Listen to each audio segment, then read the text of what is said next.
isi-share ko lang sa inyo kung paano magpalit ng Gmail account sa Google Chrome. Ngayon i-open natin ang Google Chrome. Itong account natin sa taas, i-click lang natin. Yan, click natin. Tapos, i-click din natin yung sync is on. And then, itong sign out and turn off sync. Ito siya guys. Ito. Yan.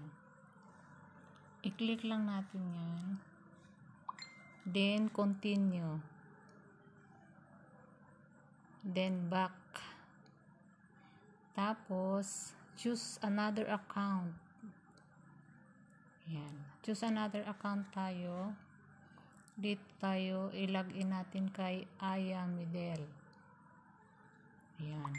Yes, I'm in. I-click natin ang yes, I'm in. Then, pipiliin ko itong keep my data separate. Ayan. Then, continue. Okay na. Ayan na. Ayan na guys. Ito na yung account ko. Ka-change na ito na. Ito. Kay Aya. Ayan na siya. Okay na. Sana makatulong. Thank you.